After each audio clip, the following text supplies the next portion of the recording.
In an international statement signed by 6 countries, the United States of America, Canada, the United Kingdom, England, Denmark, the Netherlands, and Australia, published by international newspapers and websites on the morning of Monday, December 6, 2021, the signatories expressed their concern about the deteriorating humanitarian situation in Ethiopia, with the government continuing the detention methodology in accordance with the principle of race. Where the reports of the Ethiopian Human Rights Committee and Amnesty International spoke of large-scale arrests of Tigrayans, without regard to age or gender, including elderly women, mothers, children, as well as Orthodox priests, without bringing any charges against them or holding a court hearing, which constitutes violations of international law. The statement also referred to the Ethiopian government's obstruction of the work of international observers in conflict areas. The blurring of the line between the combatant and the civilian, as a result of the large numbers of young men and girls joining the two fronts of the conflict, constitutes real concerns. It increases the risks of humanitarian violations and the fluidity of accountability of the perpetrator, as a result of the difficulty of controlling untrained militias, and may lead to a significant exacerbation of the ethnic conflict. Throughout the capital, Addis Ababa, citizens armed with sticks were on alert, harassing Tigrayans, specifically, after the massive arrest campaigns launched by Abi Ahmed's government last November. What is really remarkable is that 7 years ago,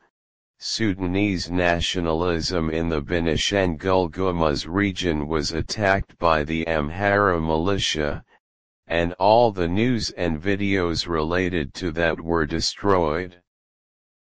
They were subjected to all kinds of human violations when their homes were stormed and dragged into the streets to abuse them,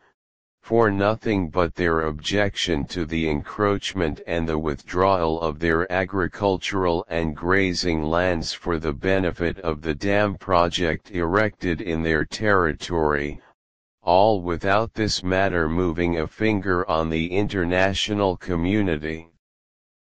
The Ethiopian presidency.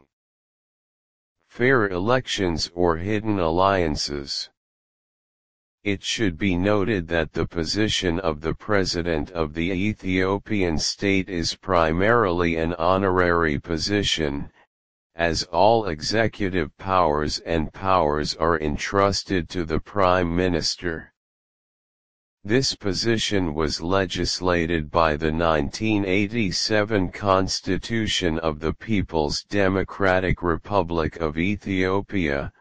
Mengistu Haile Mariam was at that time the president until the fall of his regime in 1991, and after that the 1995 Constitution was adopted, which defined the duties and powers of the President of the Republic in foreign affairs, where diplomats are accredited and received, and in the ratification of international treaties with the authorization of the Assembly of People's Representatives, and in parliamentary affairs the joint session of the Assembly of the Representatives of the People and the Federation Council opens at the start of the annual session. As for the legislative field, it is the one who approves the issuance of laws approved by the Assembly of the Representatives of the People. Meles Zenawi was the first prime minister from 1995 until his death in August 2012, as he was the leader of the Tigray Front, which led the war alliances to liberate Ethiopia from the clutches of the fascist military rule led by Mengistu Haile Mariam. He was succeeded by Haile Mariam Desalegn from 2012 to February 2018, while the head of state was Mulatu Tashima, October 2013 to October 2018. Although he was an Oromo, however, the period of his rule witnessed unrest and widespread popular protests from the Oromo nationalism. The year 2015 also witnessed serious humanitarian violations against Sudanese nationalism in the Benishangul Gumuz region, by militias of the Amhara ethnic group, as previously mentioned. Then the election of the current head of state was Sahle-Work Zewde, who is of the Amhara nationality, since June 2018, when she is the first female head of state. Her election followed President Mulatu Tashima's vague announcement of his resignation. Despite what Sahle showed from a powerful socio-political vision by declaring amnesty for more than 4,000 prisoners in March and April 2020 as a serious step to limit the spread of the COVID-19 virus in Ethiopia, and then issuing, during the month of December of the same year, announcing the commutation of the death sentence issued in absentia in 2008 against former Foreign Minister Birhanu Bey, in the regime of Mengistu Haile Mariam,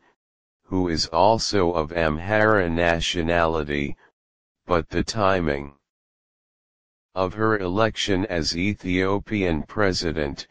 which came immediately after Abi Ahmed's election as prime minister, and then his conclusion of the Friendship and Cooperation Agreement the Ethiopian-Eritrean in 2018, and less than a year before the announcement of the Ethiopian Prosperity Party in December 2019,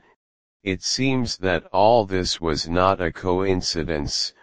especially since that period was also punctuated by radical ministerial changes made by Prime Minister Abe, as well as the announcement of the establishment of the One Party, which has plunged the country into a state of instability since November 2020. All that and more, it must be noted that the election of Sahle-Work Zewde as the first woman to head a country the size of Ethiopia was nothing more than a political tactic.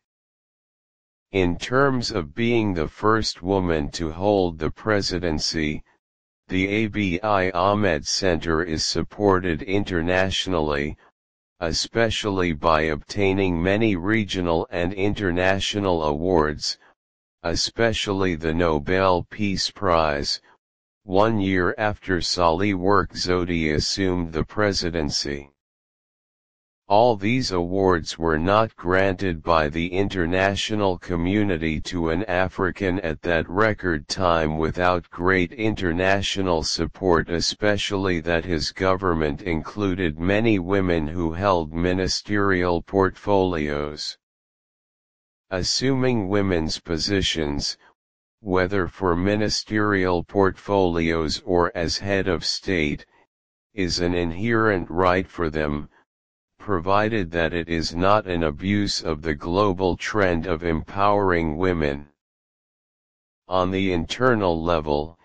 it seems that the choice of the head of state from the Amhara nationality was also not random,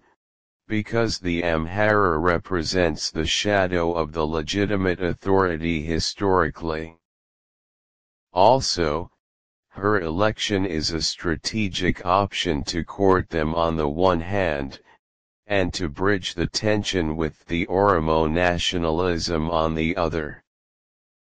This seemed effective.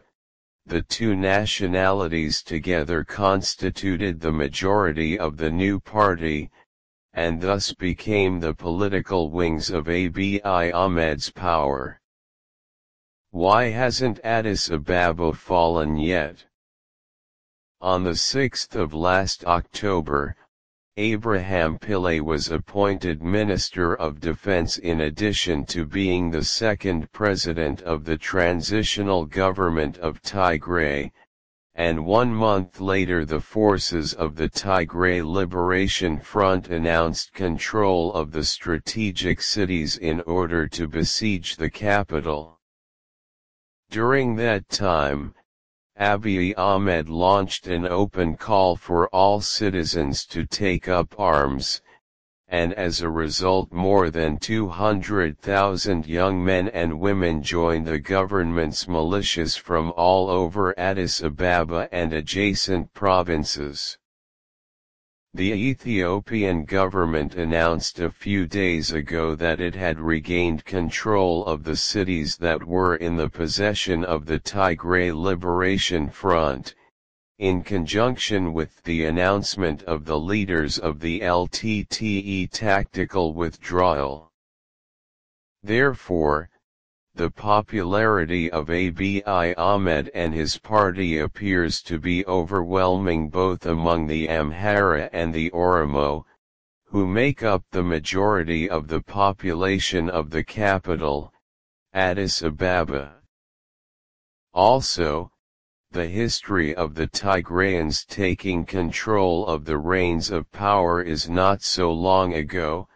so everyone joined militias to defend the capital and the government's policy. Is history repeating itself in Ethiopia? According to the current situation, the fall of the capital to the Tigrays will not lead to their absolute control of the reins of government, as happened in 1991, as they have two options: either more decentralization of government, or activating Article 39 of the Constitution, and then secession. But their most obvious strategy now lies in defeating Abiy Ahmed's government, and liberating Western Tigray from the Amhara. On the other hand, the alliances that appear to be coherent, whether the political alliance of the Amhara and the Oromo in the new party, or the military alliance of the Tigrayans with the Oromia Liberation Army, both look fragile. Politically, the Amhara may sense the lack of seriousness of the alliance, especially after Abiy Ahmed removed Tigray from power. As for the Tigray and Oromo alliance, it is haunted by the ghosts of the past. The Tigrayans removed them from power during their control of the Epirdf. Hence, the current situation in Ethiopia is not optimistic, in contrast to the international community's pinning the hopes of the international community on the Prime Minister after he was awarded the Nobel Peace Prize in October 2019. His hands are now stained with the blood of children and innocent people from different nationalities of Ethiopia, not only the Tigrayans, which seem to be exposed to a kind of organized ethnic cleansing. Despite the condemnation of all sides, the scale of the atrocities committed by forces allied with the government is beyond description. In an international statement signed by